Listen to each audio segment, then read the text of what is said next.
Good afternoon, everyone. Thank you for coming to our daily review. Um, Currently, we have some trades that we are testing. We are carrying out an experiment. The experiment started back in October, back in August. We put the experiment together in August. So we're going to continue from where we stopped yesterday. Yesterday, what we concluded is that when the market is trending up or the stock is trending up, it is more profitable to buy a call. It is more profitable when you buy in the money call. When the market is going on a sideways, it's more profitable when you sell out of the money puts. Now, we did a test. We look at Apple here. We see that Apple is, you can see Apple has made $4,000 and this other one is 866. So that's a significant difference. Let's assume that even because each one we sold two. You can see we sold two and we buy two. Suddenly what we pay for this was higher. But the buying power effect on here were very equal to what we purchased the call for. So the difference in terms of investment, what we ROE, what we put in terms of the cost, is not very different. But we see a significant profit. But now, look at here also. If you look at this, Meta, it's down by 8,000. But again, when we sold the coal, there are certain conditions that we follow. If those are not satisfied, we just get out. We can go in here, META. So when we look at Meta, by following our rule, we should have gotten out of here. I think it wouldn't even get to that level from here because we're just doing experiment trying to see. We came here, it went out. We would have gotten out here. And this is part of we would get out. We would solve one of the call from here when this indicator turned red, and we may, if the following day, we may solve the other one, or just wait until it's red. We change, but we would buy here and then we would get out here. But since we are doing experiment, we didn't do that. We just stay in the trade all the way up to today. But we can see for Meta, we see there's a profit. We see this other one is down. When we sold, because we sold a put out of the money put, but you can see we incur a loss of 1,600. And if we look at the Meta, here we incurred a loss of 8,520. That's significant different. That's a significant difference from what it would have if we just sell a put. And so when the market is trending up, it is wise. It is more profitable to do that. Now, yesterday, for those of you who have watched yesterday's video, it was a down day. It was down day and everything basically was red. One thing that we observe also, in a down day, when SPX is red or DIA is red, and RU2 is not, but when those are red, when the market is red, there is a high likelihood that most of the stocks would go down. Yes, most of the stock would go down. And for many beginners, we think that even though when the market goes down, we don't like to see a loss or losing day. But when you are trading, you would have losses and you would have gains. You would have days when the market goes down, you're going to lose. When the market goes up, you would gain.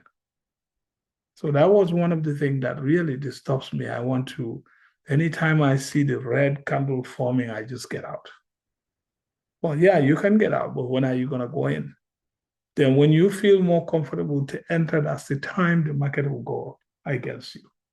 That's why most of the time, when you see that anytime you go and buy a stock, the market goes down, usually that's the case. You don't want to see a red day. So you don't want to see a red day.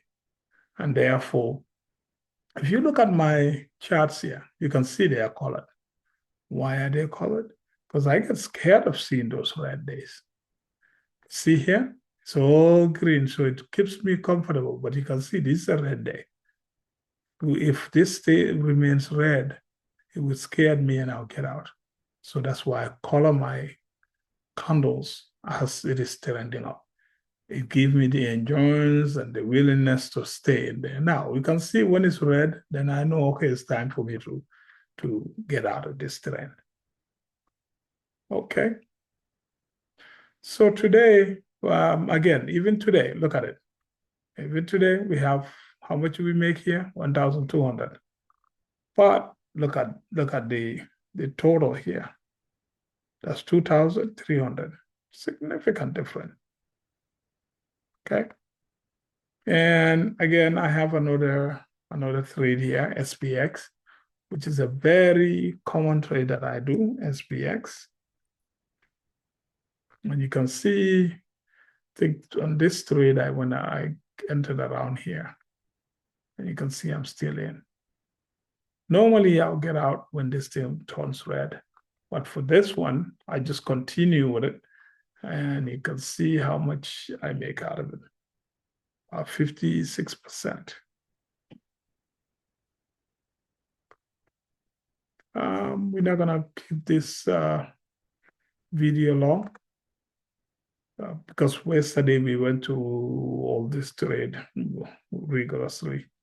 And one thing that we observe, we're trying to do a covered call on BA because we were assigned 100.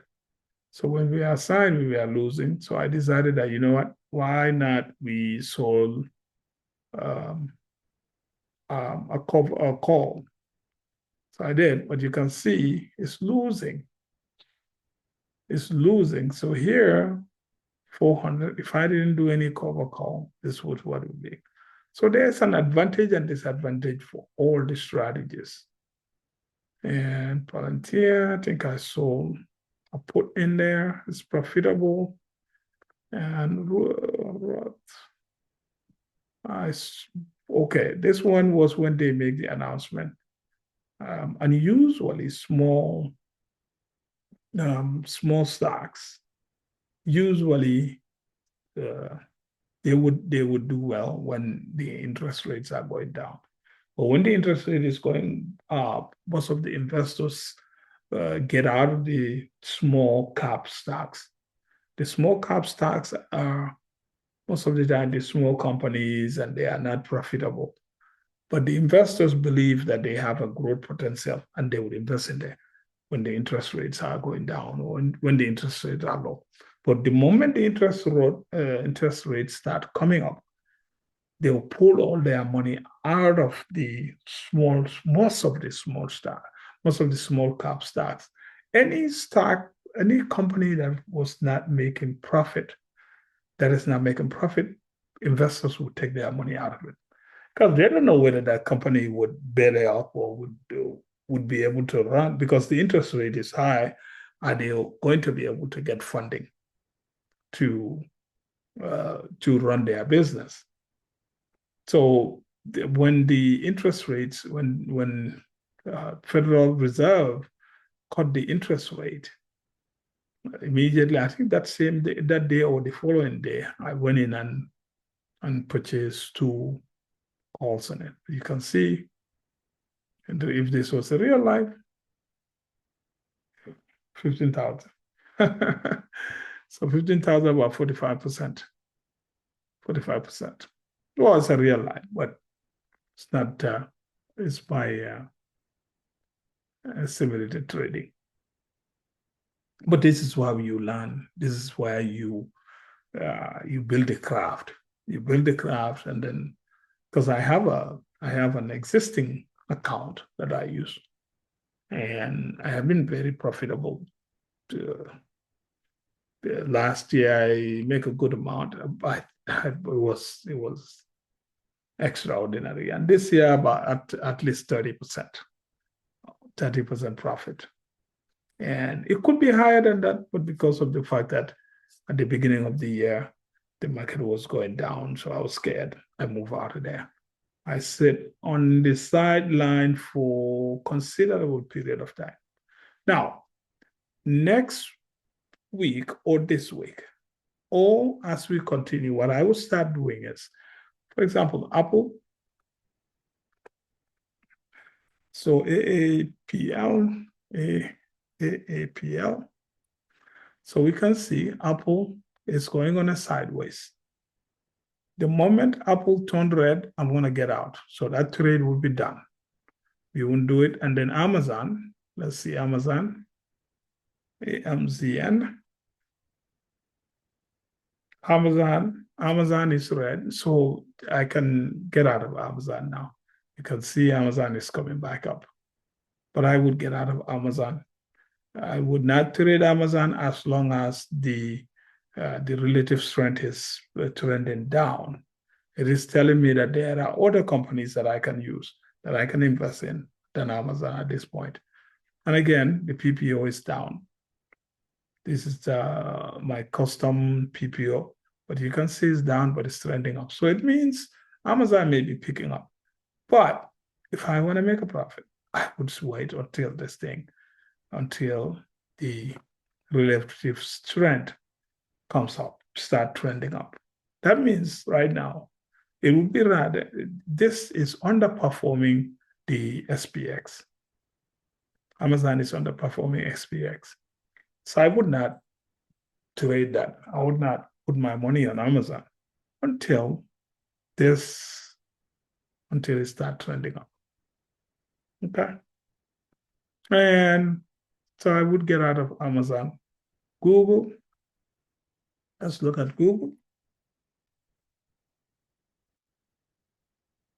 So Google, okay, I'm seeing some redness in Google here. But you got this is a good example. Look at it. Google is going up above the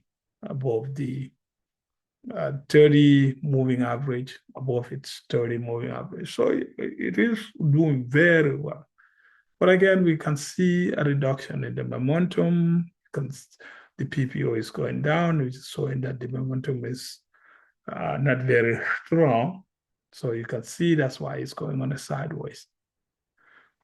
It's a good thing. But yeah, I would get out of Google. Basically, I would shut this experiment down because I know I learned a lot in here, knowing that if I want to make a lot of profit, you can see 19,000 and this one is 6,000. If I am ready to make money and the market is trending, I have to buy calls. The belief that it is only crazy people who buy calls it's not true. It's not true because nobody holds. If you buy a call and you hold it up to the expiration date, well, that's a madness. No, you hold it until it gets to certain level, you get out. Look at here, 171%. And in here, Google doesn't have that. It's only have about 89%. But again, there are a lot of days remaining here. I see for the 48 days. I usually go all the way to 90, between 100 and 100 days to 90 days. And that's my rule right here, 90 to 120. You can copy this rule and test them. It would help you and it will increase your understanding of trading. Okay. So that's what I have for today. Thank you very much.